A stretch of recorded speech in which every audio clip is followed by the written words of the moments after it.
Hola, ¿qué tal? Bienvenidos al Noticiero Científico y Cultural Iberoamericano NSC. Exploremos juntos cómo el conocimiento y la cultura transforman nuestras vidas. Les recuerdo que este espacio es gracias a la Asociación de Televisiones Educativas y Culturales Iberoamericanas, ATEI. Esto es lo más relevante de la ciencia y la cultura en Iberoamérica. Según el Instituto Nacional de Investigaciones Espaciales de Brasil, tan solo en el 2020 la Amazonía perdió 10.000 kilómetros cuadrados de cobertura forestal.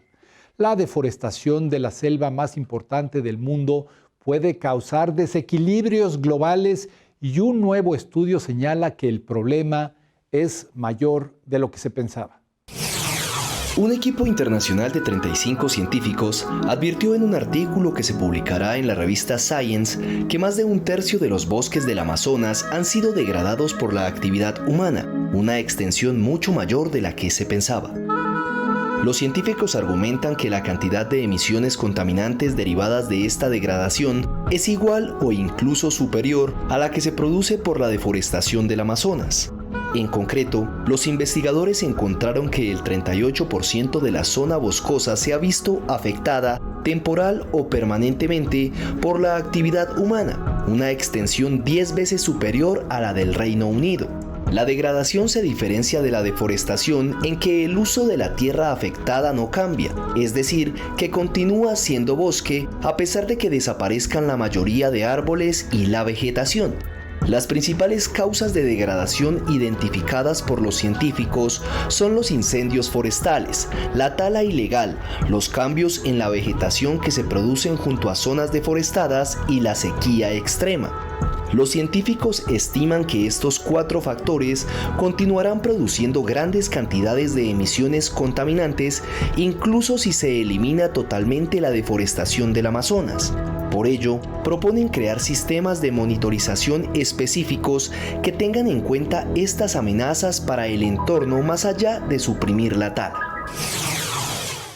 La cantidad actual de plástico en los océanos es incierta, pero algunos cálculos señalan que podría ascender a los 150 millones de toneladas. En su degradación, estos desperdicios se convierten en micropartículas que entran a la cadena alimenticia. Una alternativa es producir los llamados bioplásticos. Vemos pequeños trozos de plástico que encontramos en la playa y el problema es que estos plásticos persistirán durante mucho tiempo y gradualmente se van a descomponer en pequeñas partículas de plástico que llamamos microplásticos, y estos microplásticos, además de contaminar el medio ambiente, entran en la cadena alimentaria. En el marco del proyecto Nenutufar trabajamos con bacterias marinas que recogemos en las costas de Bretaña, en moluscos como berberechos o almejas, y las asociamos a las algas y en particular las microalgas que se cultivan en el Centro de Investigación de Cadarache, y gracias a ello podemos extraer almidón y azúcares. Esta combinación de azúcar extraído de las microalgas y bacterias marinas permite desarrollar procesos de fermentación con los que conseguimos los llamados bioplásticos a partir de recursos renovables, con azúcar de las microalgas y las bacterias marinas extraídas del fondo marino, para producir plásticos biodegradables que se biodegradan rápidamente en el medio marino.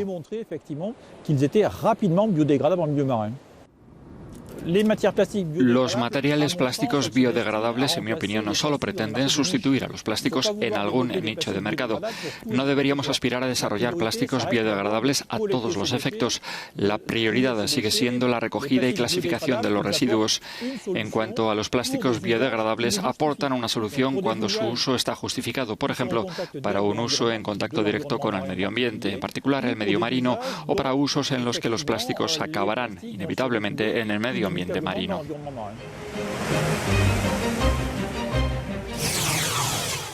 Funcionan como una importante fuente de agua subterránea en la región de Anatolia Central en Turquía.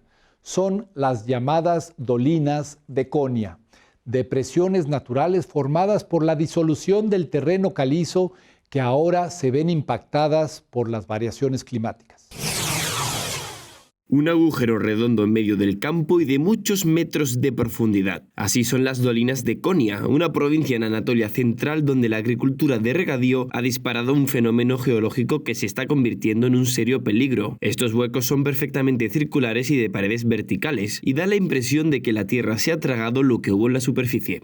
Las dolinas, normalmente con un diámetro de entre 10 y 30 metros y una profundidad que pueda alcanzar fácilmente 30 o 40, suelen aparecer de un día para otro en los cultivos de la extensa llanura de Konya. Cuentan con apenas algún resto de alambrada y son prácticamente invisibles en medio del campo hasta que uno se acerca a pocos metros del borde. Un ejemplo es esta dolina de Innova, de 24 metros de diámetro y 35 de profundidad. Pero este fenómeno no es nuevo, de hecho existen dolinas de muchos miles de años de antigüedad y cientos de metros de diámetro, como la de Mejil, que conserva un lago en el fondo y es un conocido destino turístico. Las sequías de las últimas décadas han facilitado la formación de estos agujeros, con 14 nuevas dolinas contabilizadas solo en la primera década del siglo actual. Pero otro factor es el humano. La intensa agricultura de regadío ha acelerado el fenómeno, según un estudio de Ankara. Las llamadas actinobacterias cumplen funciones ecológicas importantes como la descomposición de la materia orgánica.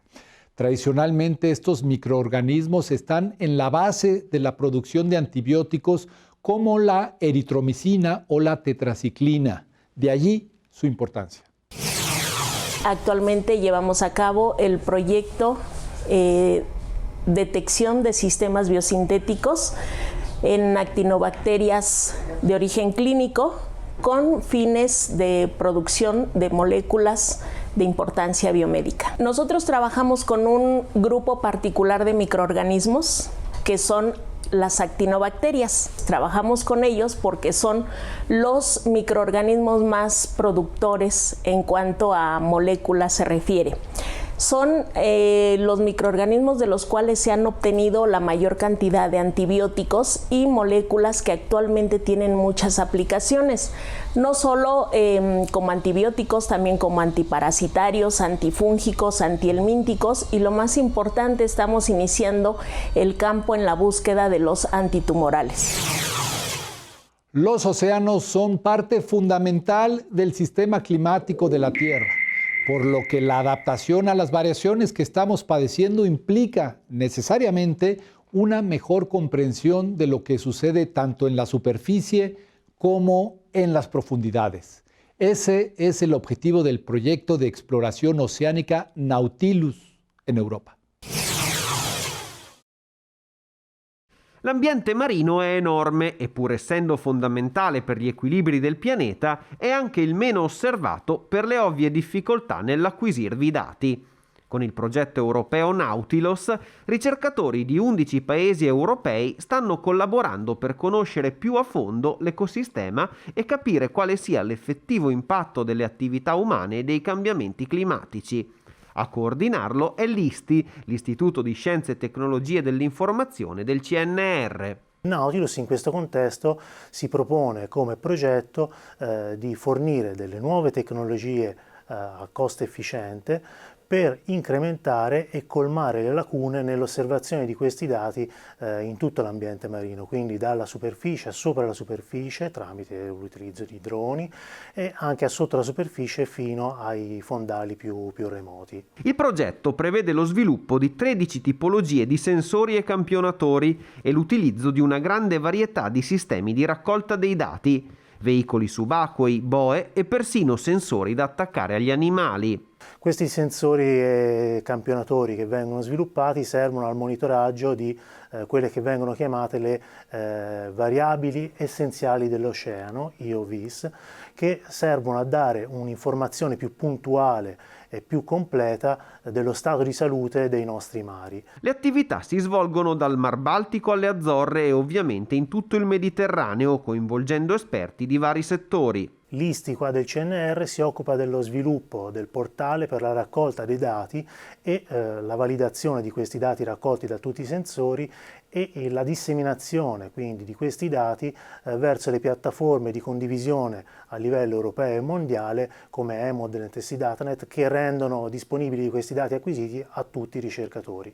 Un ruolo importante è affidato anche ai cittadini. Associazioni di sub testano le tecnologie. Per tutti è stata creata un'app per segnalare l'inquinamento sulla costa. In questo caso nel portale vediamo ad esempio tutte le varie segnalazioni che sono state effettuate in questa prima parte, tra cui ad esempio vogliamo mostrare questa, che è una segnalazione della raccolta plastica in cui un utente ha raccolto questa tipologia di dati, ha raccolto un bicchiere e ha anche inviato tramite l'app una foto di quello che ha raccolto sulla spiaggia e che noi abbiamo raccolto. Nautilus proseguirà fino a settembre 2024. I dati raccolti saranno preziosi anche per migliorare la tutela del mare e la gestione della pesca e delle attività con maggiore impatto sull'ambiente.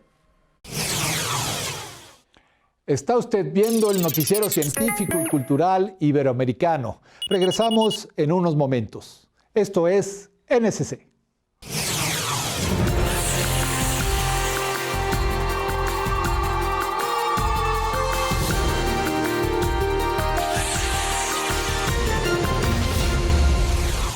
Según la Convención de las Naciones Unidas sobre la Diversidad Biológica, se estima que aproximadamente 350 especies de aves migratorias cruzan las fronteras de Norteamérica. Su presencia es un indicador de la salud de los humedales que hoy padecen distintos tipos de presiones. Cielos atravesados por seres majestuosos. Su plumaje y anatomía les permiten enfrentarse a los vientos como expertos pilotos. Se trata del grupo de vertebrados terrestres más diverso, las aves. En el mundo existen 9.000 especies y México es hogar del 11% de ellas. De las 1.100 especies que hay en el país, cerca de 200 son migratorias, viajeras por naturaleza. Solo pasan una parte del año aquí. La mayoría vienen desde Canadá y Estados Unidos para pasar el invierno. Buscan refugio y alimento, que escasea en el norte del continente durante esa temporada. Las aves migratorias de Norteamérica se trasladan por 3 rutas principales. En la ruta del centro, el Valle de México es fundamental como destino o parada. Patos, pelícanos y playeros visitan humedales como los de Xochimilco y Texcoco.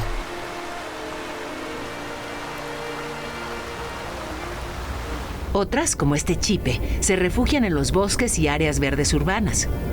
Las aves migratorias y residentes contribuyen a los ecosistemas con sus actividades diarias. Regulan las poblaciones de insectos y otros vertebrados, dispersan semillas y polinizan varias especies de plantas. Como peregrinas, visitan la Cuenca de México desde hace millones de años y continúan llegando a los sitios que ofrecen las condiciones adecuadas para su estancia. Por desgracia, los hábitats para estas viajeras en las ciudades se han transformado o disminuido drásticamente. La agricultura intensiva, la construcción, la contaminación y la tala son sus principales amenazas. Los sitios que albergan a estas aves ahora son como islas en un mar de concreto y asfalto. Son refugio de otros organismos, regulan el clima, almacenan gases contaminantes y previenen inundaciones. Conocer estos espacios y protegerlos es de gran importancia. Las aves son excelentes indicadoras del estado de los ambientes con solo registrar su presencia y abundancia. Cuando visitamos estos sitios es importante no alimentarlas, pues al hacerlo pueden desarrollar enfermedades que dificulten su vuelo a la vez que contaminamos los cuerpos de agua.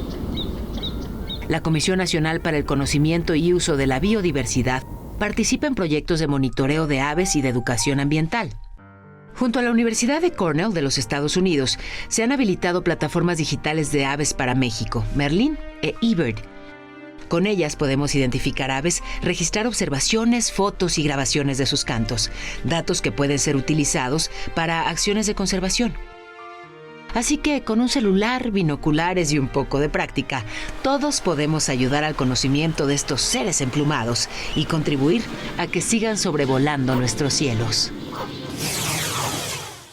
Construido por el arquitecto Oscar Niemeyer en la década de 1960, el Gran Pabellón o la Ciudad del Turismo en Líbano es considerada una obra destacada de la arquitectura moderna de ese país.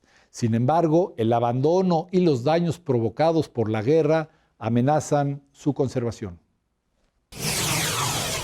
Salpicado de charcos con moho blanco y goteras, el gran pabellón de la Feria Internacional Rachid Karami en el Líbano, recientemente declarado Patrimonio Mundial en peligro por la UNESCO, simboliza el declive de un país sumido en una grave crisis económica. Desde que estalló a finales de 2019, la crisis en el Líbano ha robado casi el 95% de su valor a la moneda local y ha disparado el porcentaje de personas que viven en la pobreza a cerca del 80%. Las arcas estatales se han secado tanto que las autoridades son incapaces de garantizar más de 2 horas diarias de suministro eléctrico a la población. Se enfrentan a constantes huelgas de funcionarios cuyos sueldos en libra libanesa apenas tienen ya valor y han tenido que levantar los subsidios a muchos productos básicos. Por ello, la UNESCO espera que la inscripción del recinto en la lista de patrimonio en peligro atraiga más ayudas internacionales para su conservación al considerarse uno de los principales ejemplos de arquitectura moderna del siglo XX en Oriente Medio. Hoy, el corazón del complejo continúa cerrado con candado y solo acercándose mucho a sus cristales tintados se puede apreciar una gran estancia vacía con moho en el suelo y unos lavabos sin colocar abandonados a su suerte. La experiencia de viajar con la imaginación al pasado y conocer cómo vivía la élite romana es una de las promesas de la Casa dei Betti. Esta residencia fue sometida a un importante proceso de restauración y hoy muestra un rostro impecable al público. Pompeya reabrió este martes su Capilla Sixtina. Así se conoce comúnmente a la Casa dei Betti, que vuelve a mostrarse al público tras 20 años de restauración. El visitante podrá disfrutar de nuevo de sus famosos frescos, que incluyen arte erótico y escenas mitológicas, así como de su suntuoso jardín. Entrar y explorar la Domus es casi como retroceder 2000 años en el tiempo. Esta casa es uno de los iconos de Pompeya, recuerdan desde el equipo de restauración. Y representa la Domus pompeyana por excelencia, no solo por los frescos de excepcional importancia, sino también por su disposición y arquitectura. Hoy, por fin, podemos leer esta complejidad gracias a los nuevos tejados, tanto los de restauración como los que se han colocado para proteger las salas que hemos encontrado y redescubierto durante dicha restauración. No solo las obras de arte. Los espacios domésticos de la Casa dei Betti ofrecen tanto al visitante como al experto la mejor muestra posible del mundo romano en general y de su riqueza y su estilo en particular.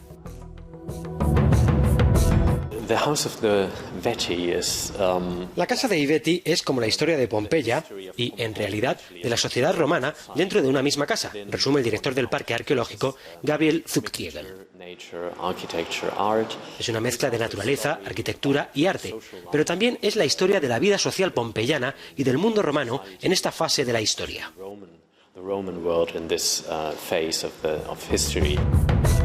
Tras 2 décadas de espera, la joya de Pompeya vuelve a lucir con todo su esplendor. Una visita obligada para todo aquel que ame el arte, la historia o la belleza. La calapurca o sopa de piedra en quechua es un platillo tradicional boliviano cuyo origen es incierto. No obstante, su trascendencia cultural es tal que se le reconoce por sus valores nutricionales y sobre todo por la forma particular en que proporciona calor a quien la consume. Esta es la famosa calapurca, una sopa boliviana energizante hecha con harina de maíz, carne de llama y una piedra volcánica caliente. Calapurca en quechua o calapari en aymara significa piedra caliente. Así lo explica por su parte el chef de A Toda Llama, Sixto Icuña. Es un plato precolombino, es un plato que en las diferentes comunidades aún se sigue ofreciendo. Principalmente es un plato que se prepara en comunidad. El fondo de la sopa se prepara con un charque caldito, es decir, un caldo de carne y hueso deshidratado de llama, harina de maíz y algunas verduras cocidas. Una vez lista, el chef la sirve en un plato de barro cocido y coloca por encima un poco de papas fritas al hilo, charque de llama frito, hierbas aromáticas andinas picadas finamente, hojuelas de quinoa y un poco de salsa picante. La estrella del plato es la piedra volcánica que se coloca en la sopa tras haber calentado por unos minutos en una brasa, lo que ocasiona un burbujeo en la mezcla. La idea es que esta piedra volcánica nos pueda energizar. Estamos estresados acá en la vida citadina, entonces con esto nos tengamos que energizar. Eso es el propósito, ¿no? Entonces tengamos que desestresarnos. Las autoridades bolivianas organizaron este jueves una cata de esta sopa para promover el consumo de productos camélidos y conmemorar también el aniversario de la revuelta en Potosí contra la colonia española. Según un informe de la Organización de los Estados Americanos, el comercio ilegal de bienes culturales en América Latina y el Caribe representa entre el 8 y el 10% del comercio mundial de arte y antigüedades. Se estima que esta actividad mueve entre 1.200 y 1.600 millones de dólares al año. En el Perú se llevó a cabo una exposición de bienes recuperados. Una nueva muestra en Lima busca concientizar sobre los perjuicios del tráfico ilegal de bienes culturales y la importancia de proteger este legado. La exhibición, titulada Huasinman Cutispa o Volviendo a Casa en quechua, incluye unos 70 objetos recuperados en 15 países, repatriados en los últimos años. En los últimos 4 años hay casi 2.000 bienes culturales que se han recuperado de distintos países. Entre los países que el más porcentaje nos han regresado bienes del patrimonio cultural es Estados Unidos, Países Bajos, Francia. Entre las piezas exhibidas destaca una réplica de la placa o sol de Echenique, cuyo original es de oro y pertenece al estilo prehispánico Marcavalle o Chanapata y estuvo perdida desde 1855. La pieza fue adquirida en 1913 por el Museo Indígena del Instituto Smithsoniano, donde permaneció hasta que entre 2020 y 2021 se concretó su retorno a Cusco, donde una comunidad lo reconoce como un emblema. Hay además pinturas del siglo XVIII tomadas de iglesias coloniales o reliquias de guerra con alto valor patriótico. Los obstáculos para recuperar es la falta de registro, la falta de algún inventario respecto a los bienes que se encuentran actualmente en nuestro país, ¿no? Es una gran cantidad de la riqueza de patrimonio cultural que tiene el Perú, que lamentablemente no hemos logrado alcanzar ni el 30% de bienes que han sido registrados. El país realiza esfuerzos conjuntos con Colombia, Ecuador y Bolivia, miembros de la comunidad andina, para que la carga probatoria de la propiedad de las piezas no sea exigida al país que la reclama, sino al poseedor en el extranjero. Muchas gracias por acompañarnos en el Noticiero Científico y Cultural Iberoamericano NSC. Agradecemos a los socios de ATEI que a través de sus plataformas hagan posible este noticiero, al igual que a las agencias informativas AFP, EFE, Notimex, Xinhua, Euronews y Deutsche Welle. Mi nombre es Iván Carrillo. Los invito a visitar nuestra página noticiasnsc.com y a utilizar nuestra aplicación. La próxima emisión, más información científica y cultural.